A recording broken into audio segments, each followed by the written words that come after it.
Hi, how are you all? I hope that all of you are doing well. So, आज का जो ये video है बड़ा इन्फॉर्मेटिव है। इसमें बहुत सारी बातें मैं आपसे मैग्नेट की डिस्कस करूँगा, जो कि जब सवाल बनाते हैं तो किस तरीके से बनाना चाहिए, किस तरीके से सवाल को छोटा बनाया जा सकता है, बहुत सारी बातें और अप्रोच क्या रहनी चाहिए, थॉट प्रोसेस क्या रहना चाहिए, पेपर में बैठ के किस तरीके से आपको सोचना चाहिए। क्योंकि ये सारी बातें हमें लगातार डेवलप करनी होती हैं, अगर हमें अपने एग्ज़ाम को स्किल्स को बेहतर करना होता है तो। तो आप अगर ये सवाल देखेंगे, तो इस सवाल को देखो आप, अच्छा सवाल है। आज के हम सेशन में मैग्नेट ही डिस्कस करेंगे, तो जहाँ-जहाँ दिक्कत आती है, वैसे तो दिक्कत तो बहुत सारे सवाल हैं, लेकिन लिमिटेड जो चीज़ें जो आपको इम्प्रूव करेंगी, जहाँ जनरली बच्चे फँसते हैं, मैं वो सारी बातें डिस्कस करने की कोशिश करूँगा। तो ये कह रहा है कि जब आप अगर आप पहले एक बात सोचो, तो ये सवाल कहाँ से बनाया गया है? यहाँ से बनाया गया कि आप जब सेंटर पे मैग्नेटिक फील्ड की बात करते हैं, तो सेंटर पे जो मैग्नेटिक फील्ड होता है, अगर ये सेंटर ओ पॉइंट मान लूँ मैं और ये आर रेडियस, तो सेंटर पे मैग्नेटिक फील्ड होता है B not will be equals to mu not I by two R. आप कहेंगे हाँ सर। अगर मैं इस पी पॉइंट पे मैग्नेटिक फील्ड लिखना चाहूँ, तो इस पी पॉइंट पे जो मैग्नेटिक फील्ड होता है, वो अगर मैं इसको ऐसे बना लूँ, तो डायरेक्शन तो अगर मेरा जो करंट है, करंट की डायरेक्शन मैं ऐसे नहीं, ऐसे मान लेता हूँ, ताकि ये वाला, अगर आप अपनी फिंगर को कर्ल करेंगे तो आपका थंब, आप अगर देख पा रहे होंगे, इस डायरेक्शन में आता है, जो कि आपको डायरेक्शन निकालनी तो आती है, ठीक है। अब if this angle is theta, तो याद करने का सबसे बेहतरीन तरीका होता है, अगर पी पॉइंट पे, तो आप क्या करो, B naught sine cube theta, that's it. ये x है तो ये r है, which is equals to R square plus X square की 3/2। आप कहेंगे हाँ सर। यानी कि मुद्दे की बात जो ये है, अगर सेंटर पे कितना है मैग्नेटिक फील्ड, इतना, जब आप सेंटर से इधर चलोगे तो ये क्या होता है, डिक्रीज होता है। ठीक है, चलो इतनी बात सही है। अगर ये डिक्रीज हो रहा है, तो ये यही सवाल कहना चाह रहा है, आप सवाल पढ़ें, at point X, sorry, on the axis, point जो है वो एक्सिस पे है of a current carrying coil, जो कि ये दे रखा है X is very very less than R, ठीक है, of R radius. The value of magnetic field decreases by a fraction of 3%, यानी कि डिक्रीज हो रही है, तो आपको जो दे रखा है वो आपको कुछ इस तरीके डिक्रीज, यानी कि delta B by B will be equals to 3%, यानी कि into 100 will be equals to 3, आपको ये दे रखा है, यानी कि माइनस डिक्रीज हो रहा है, तो यानी कि आपको कुछ ऐसा दे रखा है बी माइनस, अगर मैं डिक्रीज की बात करूं, तो बी नॉट, सॉरी ऐसे नहीं, B final, B initial B naught upon B naught into 100 will be equals to -3, कुछ इस तरीके से आपको दे रखा है। ये गिवन है, ये दे दिया। अब आपको बताना है कि भाई वो पोजीशन क्या होगी। तो अगर मैं आपको कहूँ तो बी की वैल्यू क्या होती है, point P will be equals to, ये बी पी हो गया, फाइनल तो यही है ना, फाइनल माइनस वही परसेंटेज जो निकालते हैं, फाइनल माइनस इनिशियल करके, B P will be equals to हो जाएगा बी नॉट बच्चे साइन क्यूब थीटा।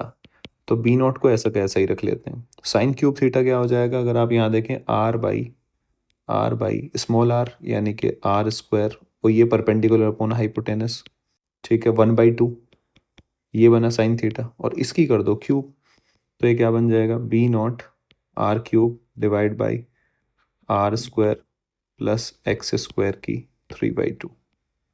ठीक है, रिलेशन वही आएगा निकल के, जो आप बड़ा सा रिलेशन, लेकिन याद करने का तरीका ये सबसे बेस्ट तरीका है। क्यों है तरीका ये बेस्ट, ये भी आपको अभी समझ में आएगा। मैं इसके ऊपर भी आपको एक हल्का सा सवाल है और वो अप्रोच आपको बताने की कोशिश करूंगा। अगर आप बीपी पे देखें तो बीपी बी नॉट इतना आ गया। अब मुझे पता है यहाँ बाइनोमियल लगेगा, क्या लगेगा, बाइनोमियल, तो मुझे ये बाहर निकालना पड़ेगा, तो आप आर को कॉमन ले लो, तो ये बन जाएगा B P will be equals to B naught R cube divide by R cube, और इसको ऊपर ले जाओ तो ये बन जाएगा 1 plus X square by R square की -3/2। आर क्यूब से आर क्यूब कट कर गया, B P will be equals to B naught plus, मतलब बाइनोमियल में खोल रहा हूँ, तो चलो एक स्टेप लिख देता हूँ, कभी दिक्कत हो, 3/2 ये लिख सकता हूँ X square R square by 1 plus X to the power N will be equals to 1 plus N X, binomial, ठीक है। क्योंकि बाइनोमियल क्यों लगाई मैंने, ये बहुत छोटा होना चाहिए, तो छोटा बन गया ना, ये एक्स क्या होना चाहिए, वेरी वेरी लेस देन 1, यानी कि बहुत छोटा एक्स है, तो ये एक्स तो ऑलरेडी छोटा है, देखो, आर बड़ा है तो एक्स स्क्वायर और छोटा, आर स्क्वायर यानी कि ये वाली टर्म बहुत छोटी आएगी 1 से, तो बाइनोमियल में लगा सकता हूँ। तो अगर आप देखो यहाँ से B P is equals to B naught -3/2 B naught X square by R square, तो आप क्या करो, यहाँ ले लो, ठीक है, डिवाइड बाई बी नॉट से डिवाइड कर दो, तो ये क्या बनेगा -3/2 X square by R square, और ये ऑलरेडी गिवन टू यू, ये कितना गिवन है आपको 3/100 will be equals to -3/2 X square by R square. इससे छोटा सॉल्यूशन इस सवाल का हो ही नहीं सकता। So X will be equals to R by, ये कितना बनेगा 50 आर बाई 50 आर स्क्वायर, इसका ले लो अंडर रूट, तो आंसर आएगा आर बाई रूट 50। ये सबसे बेस्ट और ईजीएस्ट अप्रोच है। क्लियर है? तो आपको इसमें कुछ याद करने की, ये तो ठीक है मेरे को इतना बनाने में टाइम लगा, लेकिन आप इतना, अब अगर आपको ये पता है कि ऐसे करते हैं और आप लोगों को प्रैक्टिस में हो, तो आप इतना लिखोगे, यहाँ लिखोगे, तो यहाँ आपको पता ही है ये क्या आएगा साइन थीटा, तो आपको पता है कि ये दिस डिवाइड बाई दिस होता है, तो आप सीधा लिख लोगे R Q upon R square plus X square की 3/2। इतना तो कैलकुलेशन बच्चा दिमाग में ही कर लेता है। ठीक है, आप ये लिखोगे, आर क्यूब कॉमन लोगे, नीचे बाइनोमियल लगना ही है, तो आप सीधा ही जंप करके इस स्टेप पे पहुंच जाओगे। लेकिन करने का सबसे बेस्ट तरीका, अब मैं क्यों बता रहा हूँ कि ये इस टर्म इस फॉर्मेट में क्यों याद रखना है तुझे। जो भी बच्चा है, मान ले ऐसे कोयल दे दी और एक कोयल ऐसे रख दी, और तुझे इस पॉइंट पे पूछ लिया, और ये कुछ अरेंजमेंट ऐसे दे रखा है, देख रहा है, ये देख ऐसे अरेंजमेंट है,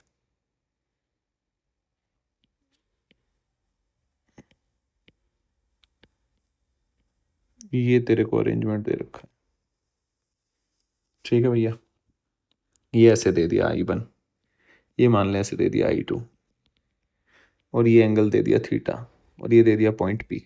ठीक है, अब इन दोनों वायर की वजह से 1 और 2 की वजह से इस पॉइंट पे ये कुछ भी दे दिया तुझे, जो भी ये रेडियस वेडियस दे गई, ठीक है, ये डिस्टेंस भी वो दे गई, यहाँ से कितनी है और यहाँ से ये टोटल कितनी है।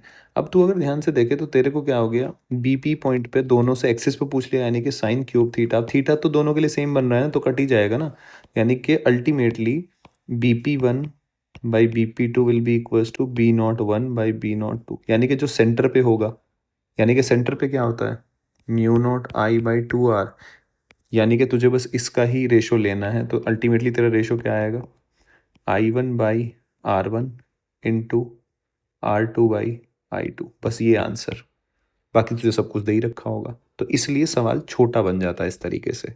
आई होप कि आपको समझ में आ रहा होगा मैं क्या बात आपको बताने की कोशिश कर रहा हूँ। अब आगे चलते हैं, अब अगले सवाल की तरफ चलते हैं। तो अब ये सवाल है, इस तरह का सवाल भी हमसे बार बार पूछा जाता है।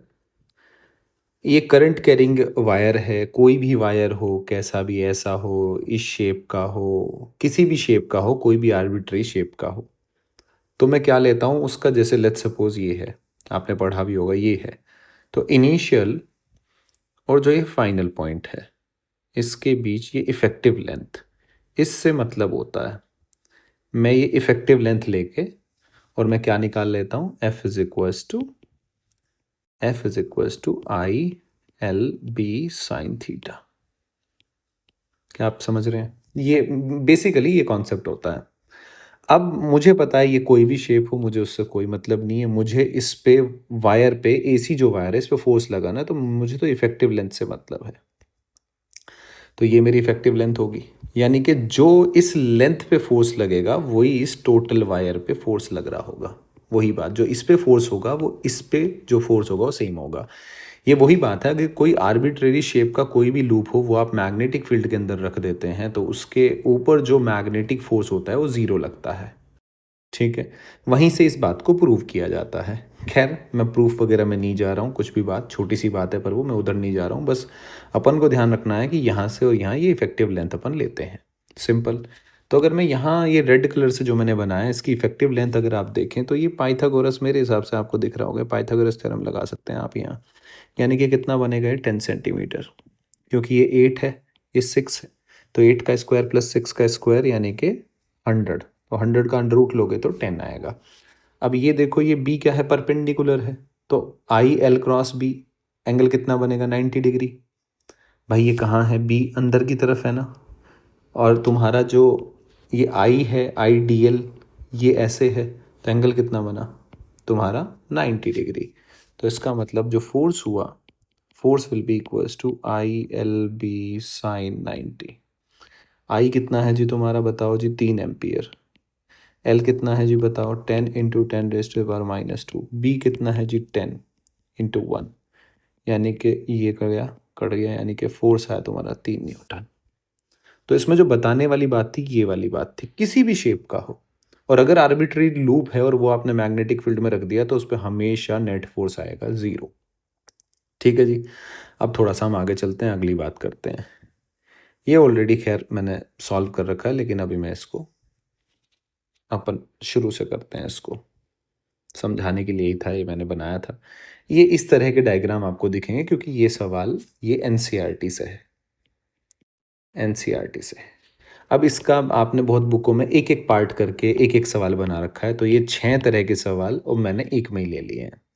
इसमें पूछेगा आपसे कि बताओ नेट फोर्स 0 किस केस में होगा, ये लूप के ऊपर नेट फोर्स 0 किस किस केस में है। दूसरी बात, स्टेबल इक्विलिब्रियम कौन सा है, कौन सा लूप स्टेबल इक्विलिब्रियम में, कौन सा अनस्टेबल इक्विलिब्रियम में है, ये करके सवाल आता है।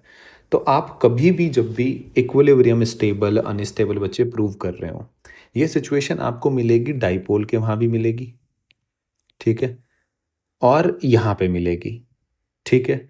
तो यहाँ पे और वहाँ पे दोनों बात सेम ही है। अगर मैं स्टेबल की बात करूँ तो टॉर्क क्या होना चाहिए, एक तो 0, ठीक है, पहली चीज़।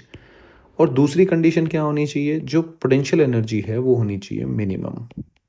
तो ये कंडीशन होती है दोनों मिला के स्टेबल की। इतना समझ में आ रहा है। चलो, अब अगर मैं इस पर्टिकुलर सिनेरियो की बात करूं तो मेरा टॉर्क क्या होता है, टॉर्क होता है M B sine theta. M होती है मैग्नेटिक मोमेंट, और मैग्नेटिक मोमेंट की डायरेक्शन वो होती है जो एरिया वेक्टर की डायरेक्शन हो, और एरिया वेक्टर की डायरेक्शन को किस सेंस में होती है, जिस सेंस में करंट चल रहा है। ये बड़ी इंपॉर्टेंट बात है। एम की डायरेक्शन बड़ी कंफ्यूजिंग होती है, किसकी डायरेक्शन है, जो एरिया वेक्टर की डायरेक्शन हो, ठीक है। और एरिया वेक्टर की कौन सी डायरेक्शन, जिस सेंस में करंट फ्लो कर रहा हो, जिस सेंस में करंट फ्लो कर रहा हो। ये कुछ बातें बड़ी इंपॉर्टेंट है, जो कंफ्यूजिंग है, जो बच्चे के लिए कंफ्यूजिंग होती हैं। और फिर मैं बात करता हूँ potential energy. So U will be equals to minus M B sine M B cos theta, ठीक है जी। इतना से theta is the angle between M and B vector. तो अगर मैं पहले वाले के बारे में बात करूं, अब आ जाते हैं एक एक के बारे में बात करते हैं। अगर आप पहले वाले में बात करें, देखो इसका जो m है, ये देखो ये सेंस है, ये सेंस है, ये सेंस है। तो आप जब अपनी फिंगर को कर्ल करेंगे इस डायरेक्शन में, तो आपका थंब जो आएगा वो कहाँ आएगा, बाहर की डायरेक्शन में। तो इसका मतलब जो m की डायरेक्शन है वो यहाँ कहाँ है, आउटवर्ड। तो थीटा एंगल कितना बन रहा है यहाँ, थीटा बन रहा है 90 डिग्री। अगर यहाँ सारे के सारे क्या है, लूप, अगर आप लूप को मैग्नेटिक फील्ड में रख देंगे तो नेट फोर्स तो हर एक सिचुएशन में 0 आता है। ये कंडीशन मुझे पहले ही पता है, तो उसमें तो कोई, अगर ऐसा आ जाए कि बताओ 2 केस या 3 केस दे दे, मान लो ये बना दे और ये बना दे, बताओ किसमें नेट फोर्स 0 होगा। तो दोनों में अगर लूप है और वो मैग्नेट, वो ओरिएंटेशन पे कोई डिपेंड नहीं करता है, नेट फोर्स तो हमेशा 0 ही आना है, ठीक है। चलो, अब यहाँ एंगल इतना बना। अगर मैं यहाँ बात करूँ तो यहाँ भी जो तुम्हारा m होगा वो कहाँ होगा, उसकी डायरेक्शन आउटवर्ड। क्यों, आप ऐसे फिंगर को कर्ल करेंगे इस डायरेक्शन में, थंब कहाँ आएगा आपका, बाहर की तरफ। फिंगर रखो, कर्ल करो, फिंगर्स कर्ल करो इस डायरेक्शन में, थंब आएगा बाहर की तरफ, करके देख लो। आप यहाँ फिंगर को कर्ल करो, इस डायरेक्शन में कर्ल करो, इस डायरेक्शन में ऐसे घुमाओ, ऐसे ऐसे घुमाओ, सेंस यही बन रही है ना। ये देखो करंट की सेंस ये बन रही है। अगर ये बन रही है तो इसका मतलब डायरेक्शन कहाँ बनेगी, थंब आपका इस डायरेक्शन में आएगा, यानी कि यहाँ मैग्नेटिक की डायरेक्शन ये होगी एम की, कौन सी, माइनस वाई कैप में होगा। किस में आएगा, माइनस वाई कैप में। यानी कि यहाँ भी आपका जो थीटा बनेगा वो बनेगा 90 डिग्री, यहाँ थीटा बनेगा वो बनेगा 90 डिग्री। सिमिलरली अगर आप यहाँ देखें, ये थोड़ा सा कंफ्यूजिंग है बच्चों के लिए, यहाँ जो है एरिया वेक्टर क्या बनेगा, इस तरीके से, यानी कि यहाँ जो एरिया वेक्टर जो एम की डायरेक्शन होगी ये होगी, लेकिन एम बी के साथ तो हमेशा कितना बनाने वाला है यहाँ भी 90 डिग्री। कितना बनाने वाला है 90 डिग्री भाई। ठीक है, हालांकि एम की जो डायरेक्शन होगी वो एम, यहाँ पे एम क्या आएगा, ये कितना है, एरिया वेक्टर 90 डिग्री का एंगल होता है तो ये कितना बनेगा 60 डिग्री। तो अगर आप एम को देखोगे तो एम के दो कंपोनेंट आएंगे इधर, एम कॉस 60 और एक इधर आ जाएगा एम साइन 60। एम को अगर आपने वेक्टर फॉर्म में लिखना है तो, अगर आपको प्रॉपर टॉर्क निकालना, क्योंकि ये इस सवाल में, ये सवाल ऐसा देके वो प्रॉपर टॉर्क निकलवाना ही पूछ लेता है। टॉर्क क्या होगा, एम बी साइन थीटा। ठीक है, तो वो आपको, तो आपने एम एम कर लिया, बी कर लिया, साइन कितना बना, साइन तो 90 बना, लेकिन आपको क्या करना पड़ेगा, वो तो बात सही है, तो एम बी साइन थीटा। क्या आप मेरी बात समझ पाए, तो साइन तो कितना बनेगा, हमेशा ही 90 बनेगा, तो फिर आपको एम और बी की मल्टीप्लाई करनी पड़ेगी। ठीक है, लेकिन ठीक है, चलो वो कोई बात नहीं है, आप इसको वेक्टर फॉर्म में भी आपको लिखना आना चाहिए, उससे भी आप कर लेंगे, वो भी कोई बड़ी बात नहीं है। ठीक है, तो मुद्दे की बात ये है कि ये कितना एंगल बनाएगा 90 डिग्री। ठीक है, अब अगले वाले पे बात आ जाते हैं। अगले वाले को देखो अगर आप, तो मैग्नेटिक मोमेंट की डायरेक्शन आएगी ये, यहाँ एंगल कितना बनेगा 0 डिग्री। यहाँ अगर आप देखेंगे इसको इस सेंस में अगर आप घुमाएंगे, किस सेंस में, इस सेंस में घुमाएंगे, तो डायरेक्शन एम की कहाँ आएगी, डाउनवर्ड, ऐसे आएगी ना, यानी कि यहाँ एंगल कितना बनेगा 180 डिग्री। अब आप मुझे एक बात बताओ, टॉर्क का फॉर्मूला स्टेबल के लिए क्या कंडीशन होती है, टॉर्क के लिए, स्टेबल के लिए टॉर्क आना चाहिए तुम्हारा 0। टॉर्क में क्या आता है साइन थीटा। ये 0 तभी हो सकता है जब एंगल 0 डिग्री हो या 180 डिग्री हो, यानी कि ई और एफ के केस में ही पॉसिबल है। यहाँ टॉर्क 0 नहीं होगा, यहाँ टॉर्क 0 नहीं होगा, यहाँ टॉर्क 0 नहीं होगा, यहाँ टॉर्क 0। तो ये तो ना स्टेबल है ना अनस्टेबल है, ये तो बाहर ही निकल गया टॉर्क। पहली बात तो पहली कंडीशन से ही बाहर बाहर हो गई, स्टेबल और अनस्टेबल वाली से ही बाहर हो गया भैया। यहाँ तो टॉर्क ही लग रहा है, तो टॉर्क 0 ही नहीं है, तो इक्विलिब्रियम तो वाली तो कंडीशन बनेगी ही नहीं। अब इक्विलिब्रियम में भी दो हैं, स्टेबल अनस्टेबल, अब सिर्फ ई में और एफ में हमने चूज़ करना है। तो अब यू को देख लो, U will be equals to minus M B cos, एक बार 0 रख लो और एक बार एम बी कॉस 180 रख लो, तो ये आएगा प्लस एम बी और ये आएगा माइनस, क्योंकि कोस 0 की वैल्यू 1, तो नेगेटिव, ये क्या हो गया मिनिमम, यानी कि जहाँ 0 डिग्री एंगल बन रहा है ये मिनिमम है, मिनिमम है तो ये क्या है स्टेबल है।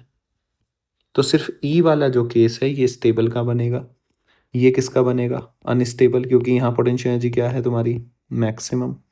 ठीक है, और ये तो इक्विलिब्रियम वाले केस है ही नहीं, ना ये है ना ये है ना ये है, समझ रहे हैं। लेकिन नेट फोर्स सारी सिचुएशन में क्या है 0। क्या आप समझ पा रहे हैं, लूप को आप जब भी मैग्नेटिक फील्ड में रखें, कोई भी आर्बिट्री शेप का हो, तो उस पर नेट फोर्स क्या आने वाला है हमेशा तुम्हारा 0, अगर आप यूनिफॉर्म में रख रहे हैं तो। किस में रख रहे हैं, यूनिफॉर्म। नॉन यूनिफॉर्म में तो आता ही है, नॉन यूनिफॉर्म का तो केस आप जानते ही हैं। अगर मैं नॉन यूनिफॉर्म के बारे में बात करूं तो ये वाला तो नॉन यूनिफॉर्म वाला ही आ जाएगा। अगर मैं यहाँ लूप बना दूं ऐसे, ये स्क्वायर लूप बना दूं, तो यहाँ मैग्नेटिक फील्ड कहाँ होगा ऐसे, लेकिन मैग्नेटिक फील्ड यहाँ क्या करता है, बी डिक्रीज कर रहा है। अगर ये डिक्रीज कर रहा है तो यहाँ अगर मैं इसमें लूप में ऐसे चला लूँ तो सवाल आता है ना किधर मूव करेगा। तो उसका लॉजिक क्या होता है देखो, अगर मैं एल क्रॉस बी करूँ तो यहाँ पे इस सारी ब्रांच पे फोर्स कैसे लगेगा ऐसे, इस वाली पे फोर्स लगेगा ऐसे, तो ये वाली और ये वाली तो एक दूसरे को कैंसिल आउट कर देंगी। लेकिन इस वाले की बात करें तो फोर्स कैसे लगेगा ऐसे, और इस वाली पे फोर्स लगेगा ऐसे इस ब्रांच पे, क्योंकि यहाँ मैग्नेटिक फील्ड तो सेम है हर पॉइंट पे, यहाँ भी हर पॉइंट पे सेम है। तो ये वाली अगर मैं इसको F1 मान लूँ और इसको F2 मान लूँ, तो F2 is greater than F1, क्यों, क्योंकि B2 is greater than B1। भाई इसकी वजह से यहाँ मैग्नेटिक फील्ड ज़्यादा होगा, यहाँ मैग्नेटिक फील्ड कम होगा, तो इस वाली जो लेंथ है, जो ये स्क्वायर वाली ये जो ब्रांच है, ये वाली ब्रांच कह रहा हूँ, ये क्या बोलते हैं, इसको ABCD, आप क्या बोल लो, अरे क्या बोलोगे भाई, स्क्वायर की एज बोल लो एक, वो कि भैया ये वाली जो ब्रांच ब्रांच कहते हैं क्या, अरे यार क्या मेरे दिमाग से निकल गया, अरे भाई ABCD, मैं कह रहा हूँ इस ये BC, ठीक है जो भी है समझ गए ना आप लोग अभी। दिमाग से ही निकल गया क्या बोलना चाहता था मैं।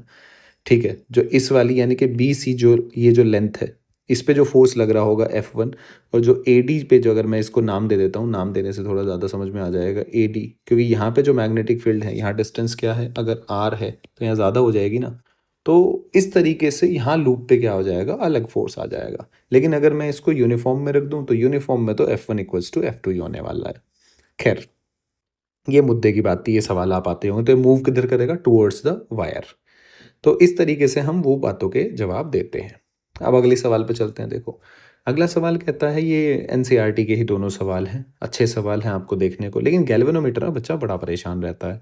गैल्वेनोमीटर का जब भी सवाल आएगा तो जनरली मैंने बच्चों को देखा है कि सर समझ ही नहीं आ रहा कैसे क्या बनाए। देखो भाई, ये गैल्वेनोमीटर को किस में कन्वर्ट कर रहे हो आप, वोल्ट मीटर में, और गैल्वेनोमीटर को ये सवाल है कन्वर्ट करने का एमीटर में।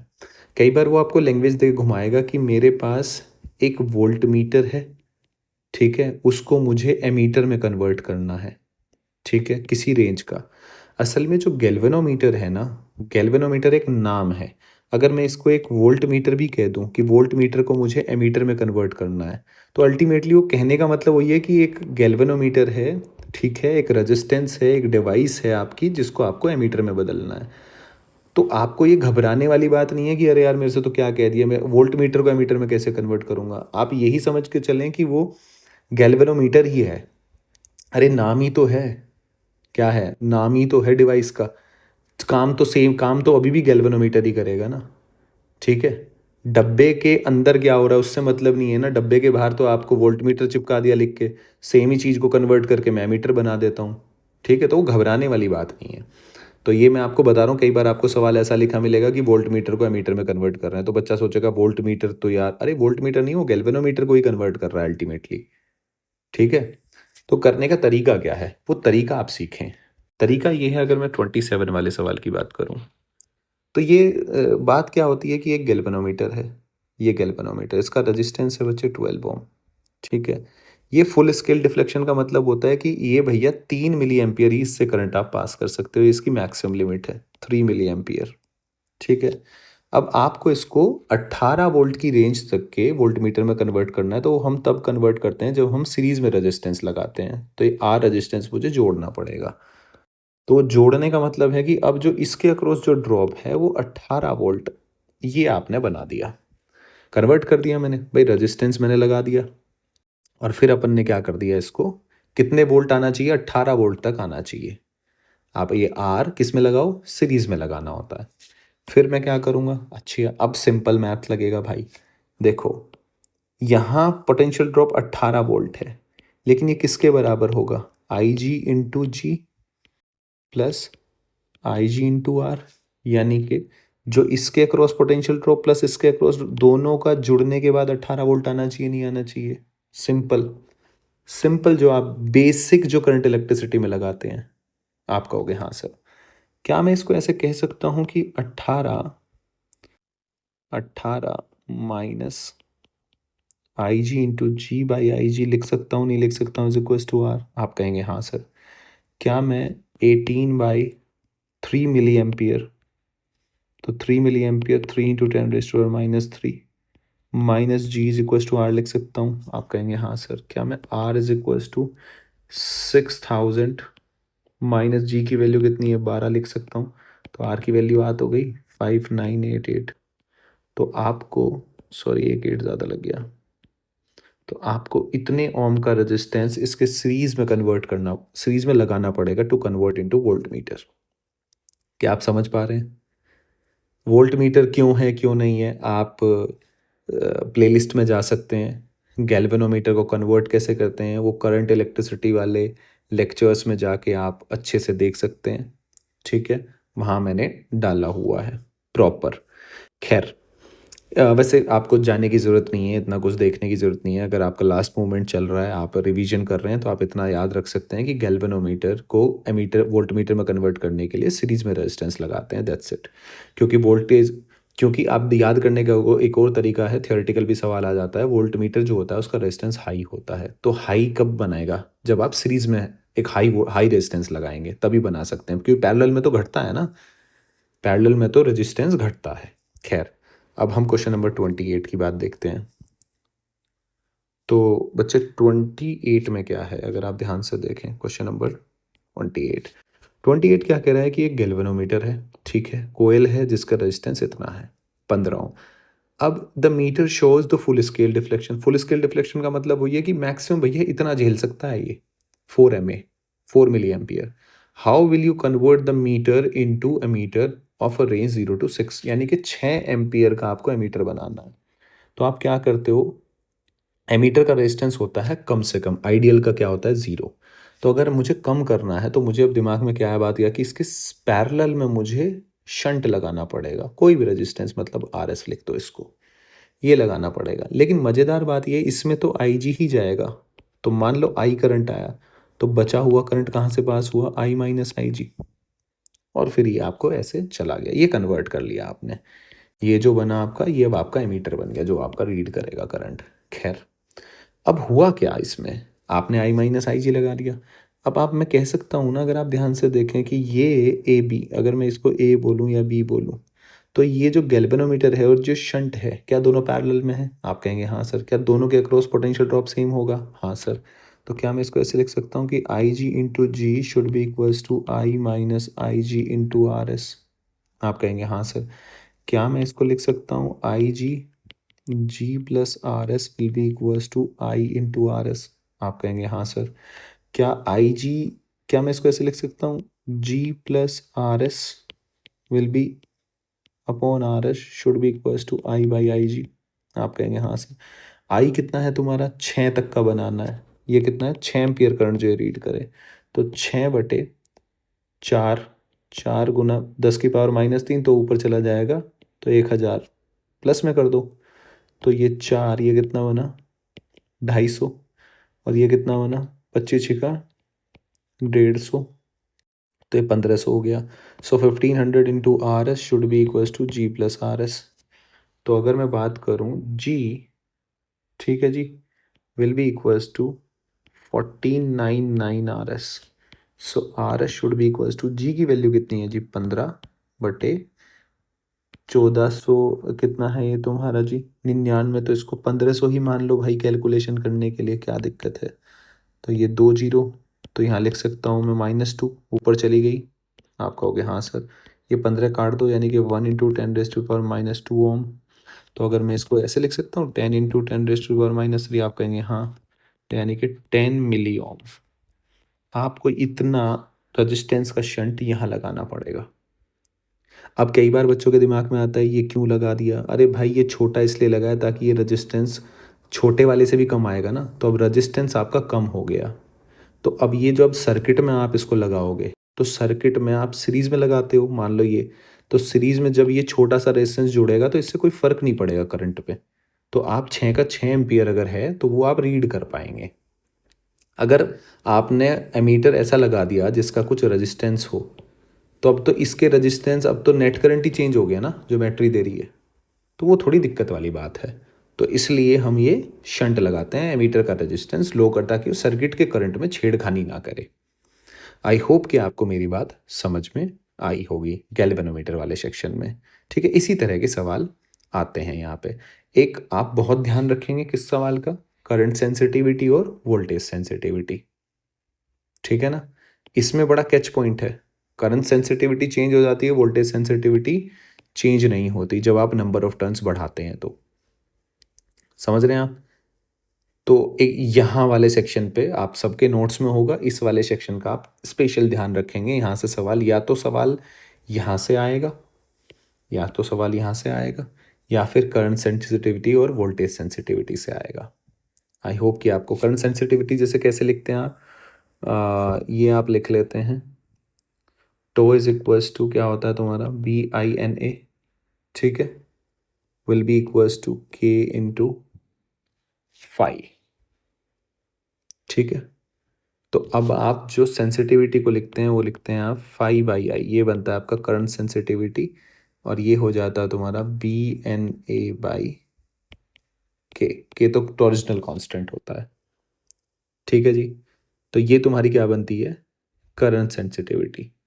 तो अगर आप करंट सेंसिटिविटी में क्या करते हैं, नंबर ऑफ टर्न्स आप बढ़ाएंगे तो सेंसिटिविटी इंक्रीज होगी। क्लियर है? लेकिन अगर मैं ध्यान से देखो आप एफ अपॉन आई क्या लिख सकता हूँ मैं? V is equals to I R. आप कहेंगे हाँ सर लिख सकते हैं बिल्कुल। तो आई क्या हो गया तुम्हारे पास? V by R. So V into R should be equals to B N A by K. तो इसको लिखा जा सकता है B N A by K R. ठीक है। अगर आप नंबर ऑफ टर्न्स बढ़ाएंगे, नंबर ऑफ टर्न्स इंक्रीज करेंगे, तो आपका रेजिस्टेंस भी तो इंक्रीज होगा उसी प्रोपोर्शन में। आप कहेंगे हाँ सर।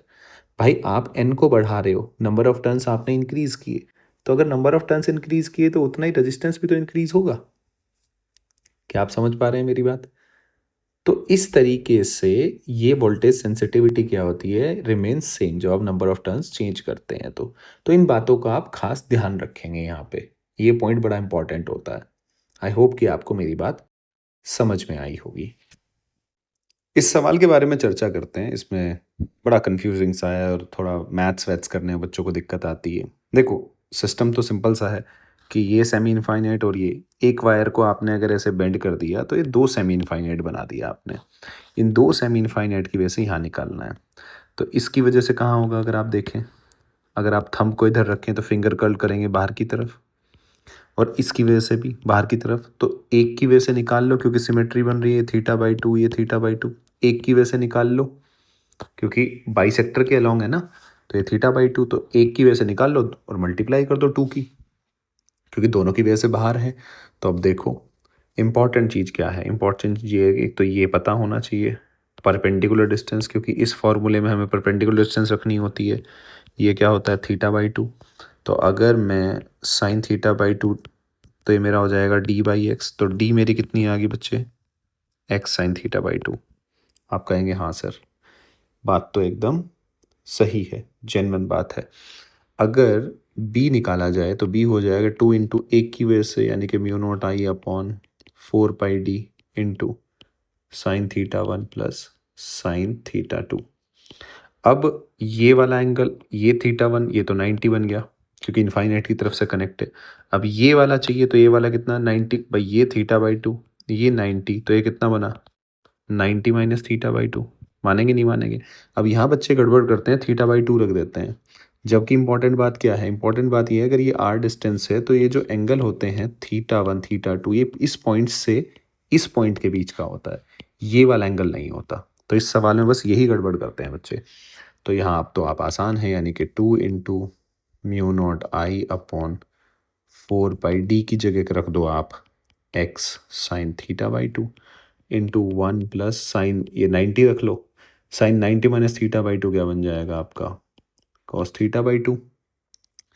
तो दो से कट कर दो तो ये कितना आ जाएगा mu not I upon two pi X into, इसको क्या लिख सकता हूँ मैं, वन प्लस टू कोस स्क्वायर थीटा, हाफ एंगल वाला फॉर्मूला लगा लिया, वन कट ना करना है, डिवाइड बाई यहाँ भी हाफ एंगल लगा लो, two sine theta by four, क्योंकि आपको क्या बनाना है देखो, ये टेन थीटा बाई फोर बनाना है ना, टू से टू कट हो गया, तो ये कितना हो जाएगा mu not I upon two pi X into, ये बन गया देखो जी cos square theta by four upon sine theta by four cos theta by four, काट दो। तो अब इसको ऐसे लिख सकता हूँ मैं, mu naught I upon two pi X into one upon ten theta by four. अब ये किससे कंपेयर करना है, इससे, ten theta by four cut जाएगा, ये क्या आ जाएगा के की वैल्यू, यानी कि option four will be the correct answer. थोड़ी सी मैथ थी लेकिन इंपॉर्टेंट बात थी ये एंगल कैसे लेते हैं, ये कुछ कुछ बातों का ध्यान रखना है। डी क्या होता है perpendicular distance, theta one theta two जो इस पॉइंट से एंगल बनते हैं वो वाले होते हैं। तो आपको कुछ कुछ बातों का बच्चे स्पेसिफिकली ध्यान रखना होता है। आई होप कि आपको मेरी बात समझ में आई होगी मैं क्या समझाना चाह रहा हूँ। अगला सवाल देखते हैं, ये बड़ा इंपॉर्टेंट सवाल है। अगर आप ध्यान से देखें इसमें मैग्नेटिक फील्ड क्या है, B naught J cap exist कर रहा है इस रीजन में ऐसे, और फिर टू ए से ही है तुम्हारा कांस्टेंट, लेकिन अब आपका क्या हो गया, डायरेक्शन चेंज हो गया। क्या हो गया, डायरेक्शन चेंज हो गया। पहले कहाँ था प्लस जे कैप में, फिर आपने क्या कर दिया माइनस जे कैप में, ये शो कर रहा है। और आपने एक पार्टिकल भेजा वी नॉट आई कैप ऐसे, पॉजिटिव पॉइंट चार्ज, कैसा है पॉजिटिव। और फिर क्या हुआ आपसे, वो मैग्नेटिक फील्ड में एंटर किया, तो आपको ट्रेजेक्ट्री बतानी है। अब इसकी ट्रेजेक्ट्री समझने में है ना बच्चों को बड़ी गड़बड़ हो जाती है। ठीक है, अब ये एक्स जेड में ट्रेजेक्ट्री है तो पहले आप एक्स जेड बना लो, देखो मज़ेदार बात देखो, अब आप क्या बना लो ना, आप एक्स जेड, ये एक्स मान लो और ये जेड मान लो। अब मेरा जो सिस्टम है वो क्या फॉलो करता है, राइट हैंडेड सिस्टम। तो वाई किधर होना चाहिए आप बताओ। एक्स क्रॉस वाई क्या बनता है, जेड, क्योंकि एक्सिस तो मैं ऐसे ही बनाता हूँ ना, एक्स क्रॉस वाई। तो वाई मेरा कहाँ आएगा, वाई मेरा आएगा अंदर की तरफ, ये होगा मेरा वाई। एक्स क्रॉस वाई करो, एक्स क्रॉस वाई तो थंब आपका ऊपर की तरफ, ये फॉलो करना चाहिए तभी आप एक्सिस बनाते हो। तो यानी कि मैं मोटे तौर पे बस इतनी सी कहना चाहता हूँ कि आपका जो वाई है वो इनवर्ड है, ये वाई कैप है। यानी कि अब देखो ध्यान से देखो, अगर मैं ये एक्स ए से, ये मैं नोटेशन दे देता हूँ, ए से 2a और फिर 3a। अगर मैं इस रीजन की बात करूँ, इस रीजन की बात करूँ, तो यहाँ मैग्नेटिक फील्ड क्या है, प्लस आई कैप, तो यहाँ इनवर्ड। और इस रीजन में मैग्नेटिक फील्ड कहाँ है, आउटवर्ड। अब आपको सब कुछ दिखेगा और यहाँ से चार्ज पार्टिकल एंटर किया और पॉजिटिव है वी नॉट से, तो इस पे फोर्स कहाँ लगेगा बच्चे, क्यों वी क्रॉस बी, यानी कि वी इधर, वी किधर, वी इधर, क्रॉस करोगे अंदर की तरफ तो फोर्स कहाँ आएगा, ऊपर की तरफ। तो यानी कि ये कुछ ऐसे मूव करेगा, ठीक है। जब ये यहाँ पहुँचेगा तो ये इधर जाने की कोशिश कर रहा होगा। अब वी क्रॉस बी करोगे तो फोर्स कहाँ लगेगा, इधर की तरफ। तो अब इधर की तरफ तो फिर ये कैसे, आपका जो कर्व है ये कुछ ऐसे लेगा, समझ रहे। तो इसका पाथ कुछ इस तरीके से दिखाई देगा, यानी कि ऑप्शन कौन से वाला, option 1 will be the correct answer. ये हो नहीं सकता, ये भी नहीं हो सकता, ये भी नहीं हो सकता। तो कुछ इस तरीके, तो आप खुद ही बना सकते हो। तो ये एक्सिस, ये देख रहे हो, इसका बड़ा इंपॉर्टेंट रोल है, इसका एक्स क्रॉस वाई जेड। अब आपको सारा सवाल समझ में आ गया। अगर आप यहाँ से समझने की कोशिश करोगे ऐसे तो आप कॉम्प्लिकेटेड बना दोगे चीज़ों को। तो आई होप कि ये थोड़ा इन्फॉर्मेटिव सेशन है, आपको अच्छा लगा होगा। और हम रोज़ इस तरह की सारी बातें बात करेंगे। और अभी मैं कोशिश कर रहा हूँ कि इस साल इस चैनल पे पूरा का पूरा सिलेबस मैं अपलोड कर दूँ। और धीरे धीरे मैं कोशिश कर रहा हूँ कि कुछ बेहतर चीज़ें करी जाएं आप सबके लिए, ताकि एक गांव में बैठा हुआ बच्चा भी, उसको वो शिक्षा मिल सके, वो बेहतर चीज़ पता चल सके जिसका वो हकदार है। तो I will give my best जहाँ तक भी हो सकता है। तो मिलते हैं नेक्स्ट वीडियो में बच्चे।